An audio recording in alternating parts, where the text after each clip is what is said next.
Olá, meus amigos e minhas amigas, paz e bem. Então, mais uma aula de teologia para leigos. Então, já é a aula número 9, que nós estamos fazendo online. Já fizemos, então, 8 aulas, 4 aulas sobre o a introdução à teologia e agora mais 4 aulas de introdução à Bíblia e agora já vamos começar são com uma introdução à pastoral, mais 4 aulas. São 12. Depois, para terminar o semestre, nós vamos com mais 6 aulas, a história de Israel. Muito bem. Então, começando agora na introdução à pastoral, é muito bom a gente saber o que significa pastoral. A história da pastoral, ela está mais fundamentada na Igreja Católica. Claro que tem algumas igrejas evangélicas históricas que também tem, mas muito pouco. Que é a Igreja Luterana, Metodista, a Batista tem algumas pastorais, mas a Igreja Pentecostal, essas igrejas não tem nenhuma pastoral. É só a questão do Espírito Santo, a devoção e tudo mais. A Igreja Católica é inspirada em Jesus, do qual nós somos discípulos e seguidores e seguidoras. Então, Jesus formou a pastoral. Ele mesmo, a pastoral veio de pastor, que na igreja, ou melhor, lá na época de Israel, os pastores e as pastoras cuidavam do rebanho. E agora quem vai cuidar do rebanho é o próprio Jesus, que numa metáfora, a simbologia, está dizendo que nós somos pastor das ovelhas. Quem são o pastor? Aqueles que cuidam das ovelhas e aquelas que cuidam das ovelhas. Aí então a Igreja Católica, baseado nessa segmento de Jesus, criou então as pastorais, que vem de pastor, é cuidar das ovelhas. E como cuidar? Cuidar dos pobres, dos doentes, das crianças, dos que estão passando fome. É responsabilidade do governo? É também, do prefeito, de todo mundo, mas é responsabilidade nossa também, como cristão. Dai vocês mesmos de comer. É o que foi falado lá em Marcos, né? A gente vai refletir lá a multiplicação dos pães, a partir do versículo 6:35. Então, a pastoral, ela começa com a pastoral da igreja, dentro da igreja, que é a pastoral litúrgica, a pastoral que a gente fala, a pastoral dentro da igreja, né?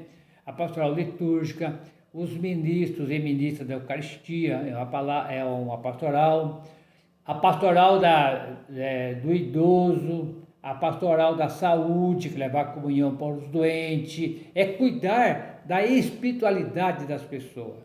São essas pastorais. Principalmente a liturgia, que inclui tudo isso aí, né? E também tem as pastorais dos sacramentos, dos grupos de oração, tudo também é pastoral. Então, dessas 4 aulas agora, por enquanto, nós vamos falar das pastorais litúrgicas, voltadas dentro da igreja, a pastoral espiritual, vamos dizer assim, né? Os princípios da pastoral, que é a catequese, que é a celebração da palavra, que é uma série de pastorais dentro da igreja. Agora, depois, acho que no terceiro ou quarto semestre, a gente vai voltar a estudar a pastoral, e agora é a pastoral social que a gente chama. Que é isso? A pastoral da terra, a pastoral operária, a pastoral da criança, a pastoral da mulher marginalizada, e tem muitas pastorais, a pastoral do meio ambiente, cuidar da água. Então, o que quer dizer isso? É a igreja em saída. Nós saímos da igreja e vamos lá cuidar da mulher marginalizada, cuidar da água, do meio ambiente, cuidar dos operários, cuidar daqueles que não têm terra para trabalhar, cuidar das crianças. Aí é um outro aspecto que entra junto com os missionários e missionárias. Então, no momento atual, em nosso continente, a gente sabe que nós temos a Eucaristia, que é uma pastoral litúrgica da Eucaristia. Essa pastoral, ela nos agrega todos nós lá, todo o serviço que nós fazemos na igreja, o nosso ponto de encontro, o ápice de tudo isso, a eficácia de tudo isso é a Eucaristia, onde a gente se encontra para colocar em comum tudo aquilo que a gente fez e celebrar a alegria de Jesus que está no nosso meio. Ele mesmo falou assim: não tenham medo, tenham coragem, confie em mim e vai. Então é isso mesmo, não vamos ter medo. Aí nós vamos celebrar. Mas, como a gente sabe, uma paróquia com 40 comunidades tem um padre só. Por exemplo, nessa cidade que tem muita zona rural.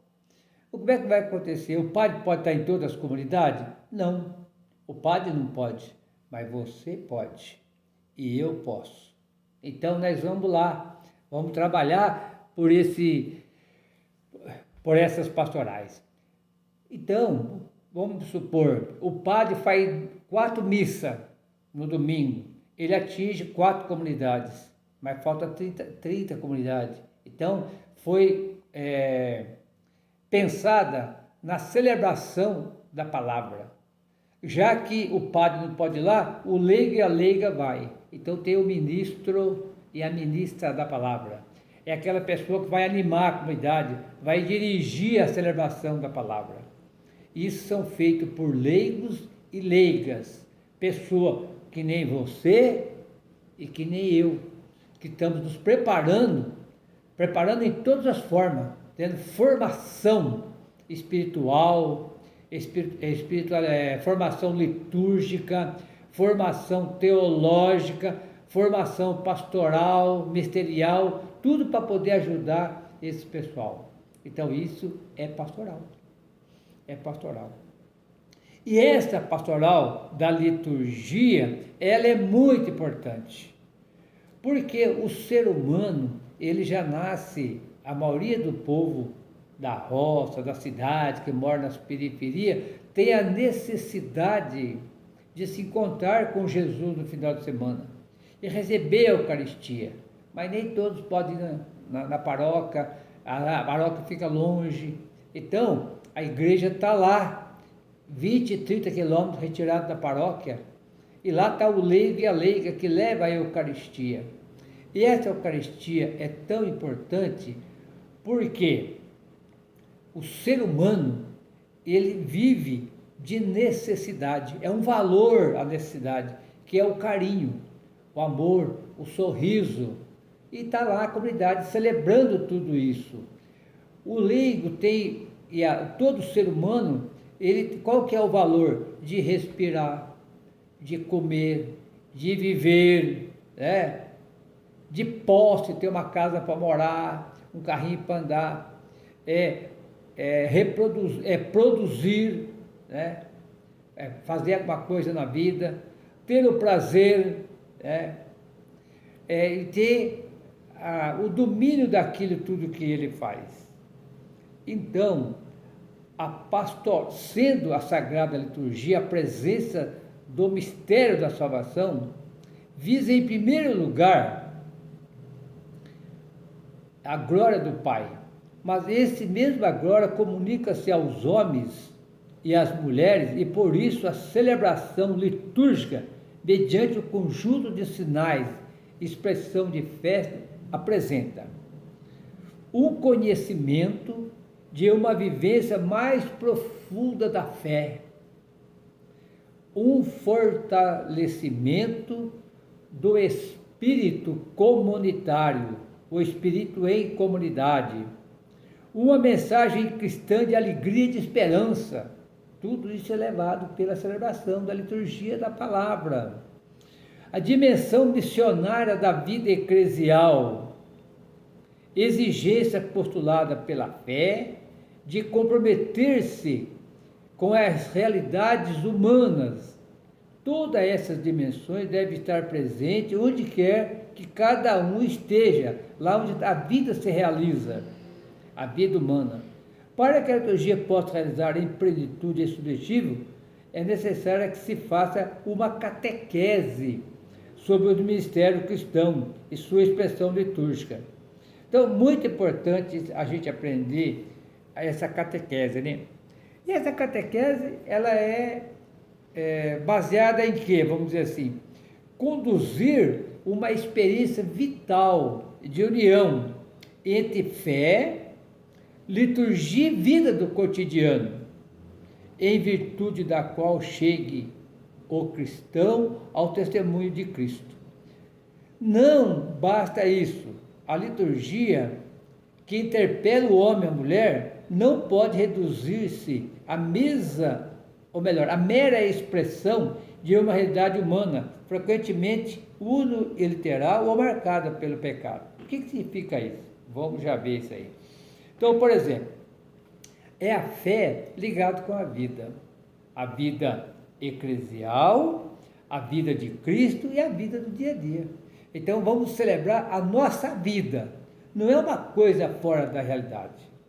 Por isso, a gente selecionou aqui um texto da Bíblia para nós acompanhar agora, que é o Mateus, capítulo 9, do 35 ao 38, e diz assim: E Jesus percorria todas as cidades e vilarejos, ensinando na sinagoga deles e pregando o evangelho do reino, e curando todo tipo de doença e enfermidade. Vendo as multidões, encheu-se de compaixão por elas, porque estavam angustiadas e abandonadas, como ovelha que não tem pastor. Então disse a seus discípulos: a colheita é grande e os trabalhadores são poucos. Portanto, peça ao Senhor da colheita que envie trabalhadores e trabalhadoras para a sua colheita. Olha que bonito. Então você que está aí do outro lado, você, eu, todos nós somos chamados e chamadas para ser essa colaborador e colaboradora do reino de Deus. Viu que bonito? Então, Jesus percorria. Jesus não ficava parado, ela percorria toda a cidade, todos os bairros e vilarejos, ensinando a boa notícia do reino de Deus. E dizendo, olha lá, a messe é grande, mas nós não temos trabalhadores. Então vamos rezar para que venham trabalhadores. Você é um, você é outra, nós somos trabalhadores do reino de Deus. Mas que reino de Deus que é esse que Jesus estava ensinando? Ele termina aqui, olha lá, o reino de Deus é uma colheita muito grande, mas os trabalhadores são poucos. Então nós temos que levar essa palavra. Você que está assistindo agora esse vídeo, você que está acompanhando o curso de teologia, se inscreva aqui no nosso canal, inscreva aí no nosso canal, manda para todos os seus contatos. Essa é uma maneira da gente evangelizar. Fala, olha, estou assistindo uma aula de pastoral, se você estiver gostando, é claro. Manda para todo o pessoal e diz para eles, você é chamado, eu sou chamado, chamada, vamos pregar o evangelho. Inscreva no canal, não paga nada e vai ajudar muito mais gente a entender esse reino de Deus. Mas o que é o reino de Deus mesmo? Fala que o reino de Deus é mistério? Não, para nós não tem mistério. O reino de Deus é só seguir Jesus. O que Jesus fez? Nasceu pobre, viveu pobre e morreu numa cruz. Para ele não teve nenhuma dúvida de ficar no meio dos pobres e no meio do povo. Por isso que ele diz lá em Mateus, capítulo 5, versículo 3, feliz os pobres no espírito, porque deles é o reino de Deus. O que significa isso, pobre no espírito? É para a gente ficar morando debaixo da ponte, mendigo, lascado? Não, Não é isso que ele está falando, não. Tem Bíblia que fala assim, pobre em espírito ou de espírito. Não, é pobre no espírito. Muda o sentido dessa conjunção. Quer dizer, pobre no significa todo aquele, você, eu, todos aqueles que têm o Espírito de Deus, o Espírito de Jesus. Então, não é nem o rico e nem o pobre, nem o pobre nem o rico, são todos nós que se inserimos no meio do povo para levar a palavra de Deus. E Jesus passou por essa terra fazendo bem. Vamos dar alguns exemplos do bem que ele fez? Ele partilhou o pão. Ele teve coragem de partilhar o pão. Ele teve coragem de abraçar o leproso e curar o leproso. Ele teve coragem de denunciar as injustiças contra os poderosos. E teve coragem de anunciar a justiça. E ele falou assim também, ou você escolhe Deus, ou você escolhe o dinheiro. Não dá para os dois andar juntos. Senão ou você vai amar um, e você vai amar o outro. Então, pastoral é isso. Não é que você não precisa de dinheiro, todos nós precisamos de dinheiro, não é isso. É quando você fala assim, olha, para mim, Deus é dinheiro no bolso. O povo pobre é dinheiro no meu bolso, eu quero que se dane, eu estou fora disso. Não tem como você ficar fora. Nem você e nem eu. Não tem como. Então, essa pastoral, quando a gente fala dos leigos e das leigas, são os leigos e as leigas que estão engajados nesse trabalho. São leigos e leigas que estão seguindo o reino de Deus. E quando a gente fala eucaristia,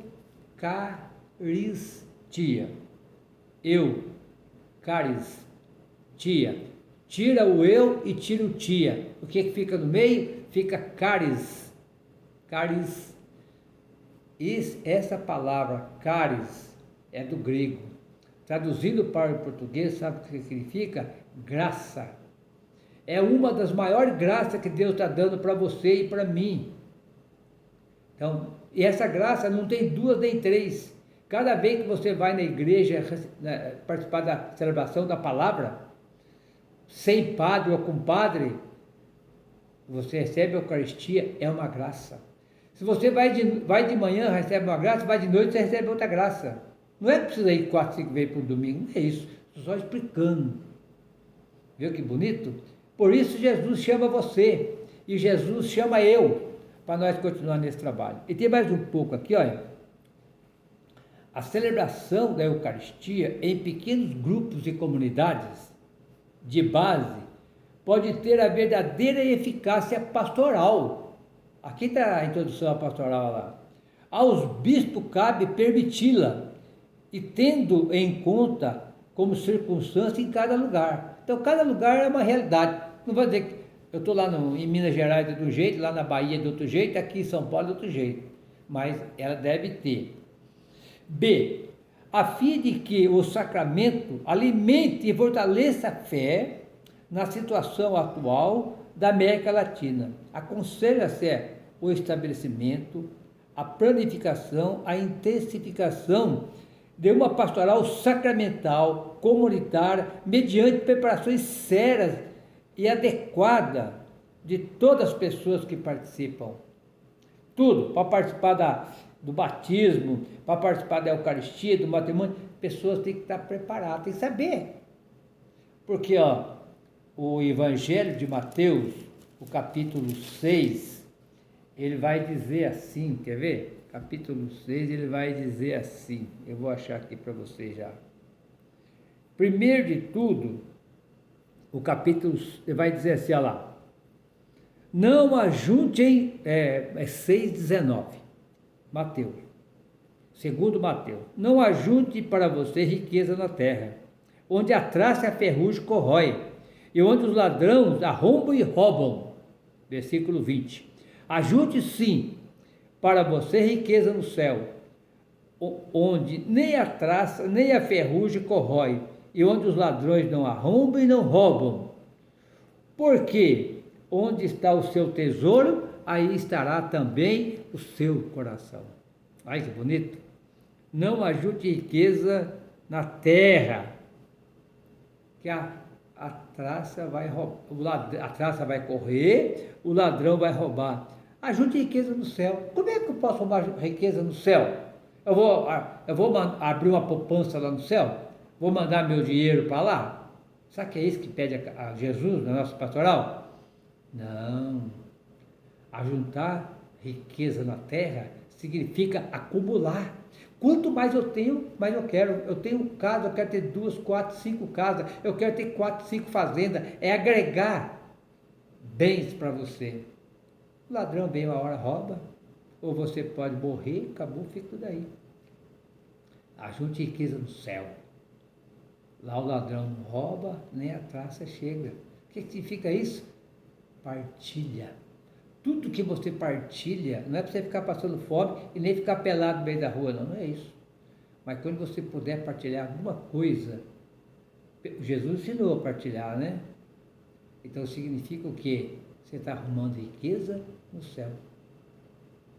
Porque onde está o tesouro, lá está o seu coração. Se você tem muita coisa para cuidar material, você não vai cuidar das coisas de Deus. Não é bonito isso aí? Que bonito. Aí ele vai falar assim também, olha lá, no capítulo 7, versículo 6. Não dê aos cães o que é sagrado, nem jogue pérolas de vocês aos porcos, para que eles não as pisem e voltando despedacem vocês. O que significa isso? Não jogue pérolas aos porcos. Que significa o quê? A palavra de Deus é uma pérola. A palavra de Deus é coisa santa. Agora, você vai falar, a pessoa não quer ouvir, tchau e benção. Você fica brigando com ele. Isso também vale para tudo, para o partido político, vale pastoral, vale tudo, não fica brigando. A palavra de Deus é livre para quem quiser aceitar. E vai falar também aqui, minhas crianças, que a sagrada celebração da palavra, conservando a sua relação com o sacramento, das quais alcança a máxima eficácia da Eucaristia. Promovam-se celebrações da palavra ecumênica, com teor de ecumenismo, seguindo o diretório lá da CNBB. Então, o que acontece aqui? Eu já participei de celebrações que tinha evangélicos e evangélicas, muitos lugares. O pessoal estava lá trabalhando, aquele mutirão de gente construindo. Ali não tem religião, ali todo mundo se de casa para morar. Todo mundo, se o quilo de arroz custa 10 para mim, aumentou para 20, aumenta para o evangélico também. Aumenta para o partido A, B e C. Não vamos ficar brigando essas coisas não. Vamos levar o reino de Deus. E vamos trabalhar todo mundo com amor a Jesus, né? É o que ele vai falar aqui, olha lá, que a pastoral da liturgia da palavra, da catequese, de tudo isso é muito importante. Nós não podemos esquecer disso. E mais um pouquinho lá onde estava, eu vou dizer assim para vocês, olha lá. Agora o 10 é Mateus, Evangelho segundo Mateus, versículo 10, de 1 a 5. Chamando os 12 discípulos, Jesus deu a eles autoridade sobre o espírito impuro para expulsar e curar todas as doenças, expulsá-los, né, os espíritos impuros, e curar as doenças. São o nome dos 12 apóstolos. Simão, também chamado Pedro, e seu irmão André, Tiago e João, filho de Zebedeu, e seu irmão João. Filipe, Bartolomeu, Tomé e Mateus, o cobrador de impostos, Tiago, filho de Alfeu, Tadeu, Simão o cananeu e Judas Iscariote, aquele que entregou Jesus. Quando Jesus foi chamar, o primeiro que ele chamou foi, está aqui, olha lá, o primeiro que ele chamou, ele foi os 12. O primeiro foi Simão, também chamado Pedro, e seu irmão André. Chamou Pedro e André. O que o Pedro e André eram? Pescadores. Tiago e João, pescadores, filhos de Zebedeu. Chamou primeiro, o que é pescador? Analfabeto, gente que não tem estudo nenhum. Ah, eu não vou ser isso porque eu não tenho estudo, eu não sou bom de leitura. Eu já ouvi muito isso aí. Não, você não é bom de leitura, mas você sabe falar. Você tem fé. Você ama Jesus, isso que é importante. Você ama Jesus e também o reino de Deus. Então não tenho medo. Não tenho medo. Eu estou com vocês até os fins dos tempos. O evangelho de hoje, né? Não tenho medo. E continuando mais um pouquinho, ele chamou também aqui, olha lá, depois que ele chamou esses 4 pescadores, né?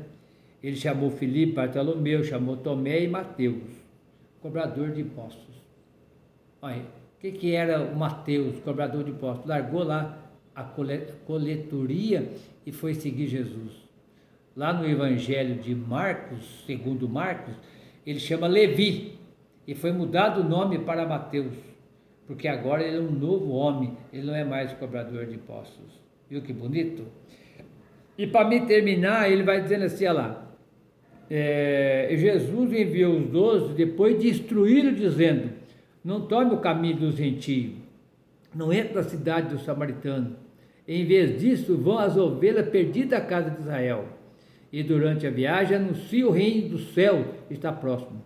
Cura os enfermos, ressuscita os mortos, purifica os leprosos, expulsa o demônio. E vocês receberam de graça, dê de graça. Não leve nem ouro, nem prata, nem de cobre, nem de bolso, em seus bolsos.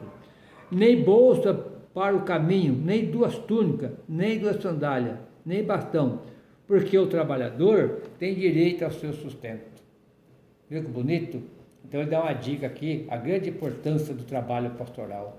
Em trabalho de graça, por amor, mas se alguém for dar comida para nós, vamos aceitar. Então ele vai com todas as autoridades, curar os doentes, ressuscitar os mortos e fazer aquilo por amor. Então, os leigos e as leigas são pessoas simples que trabalham na igreja. São pessoas que realmente amam o reino de Deus. E quando você, meu irmão, ama o reino de Deus, quando eu amo o reino de Deus, nós vamos fazendo tudo isso aí. Que o reino de Deus é um reino diferente do reino dos homens. O Isaías fala lá no capítulo 55, procura o Senhor enquanto Ele está perto. Procura o Senhor e mude de vida, porque o pensamento de vocês e o pensamento meu não é igual ao pensamento de Deus. O pensamento de Deus é diferente. O pensamento de Deus é partilha, é partilhar. O pensamento nosso é acumular. O partido de Deus é perdoar, o nós é odiar. O reino de Jesus é partilhar, aliás, é curar, e nós é matar. Então o reino de Jesus é extremo em relação ao reino dos homens, mas ele está pedindo para nós mudar de lado, ficar para o lado dele. Então nós queremos andar armado, um para matar o outro, e Jesus fala, não, tem que perdoar. Quem com ferro fere, com ferro será ferido. Então vamos aproveitar bastante essas introduções à aula. Depois o Edmundo vai gravar a segunda parte e com certeza ele vai falar mais da questão dos leigos e das leigas, né? Vai aprofundar um pouquinho mais aqui a questão da apostila e das recomendações pastorais para todos nós. A grande importância também da pastoral é a formação bíblica. Não podemos esquecer de ter uma formação bíblica, que o pessoal vai perguntar para vocês. E perguntar para mim. E o importante é a gente ligar essa fé com a vida. E a vida com a nossa fé. É uma ligação. A própria Bíblia fala disso, né? Que não tem como andar separado. Não tem como andar separado. Por isso, quando a gente for olhar um texto da Bíblia, nós temos que olhar o lado econômico, social, político e cultural, religioso. Esses 4 lados da Bíblia é chamado leitura sociológica da Bíblia. Só o nome que é feio. Vocês já estão fazendo isso, né? É sociológico, quer dizer, olhar a leitura pelos 4 lados. Lado econômico, como é que está nosso dinheiro, como é que está a nossa crise. o lado político, quem está nos governando, né? O lado social, como é que nós se relaciona e como que nós reza, como que é a nossa vida cultural. Então tudo isso aí, vamos prestar bastante atenção nisso e ler a Bíblia ligado com a vida. E vamos ficando por aqui então, que prestando bastante atenção nessa pastoral, vai ser 4 aulas sobre esse assunto.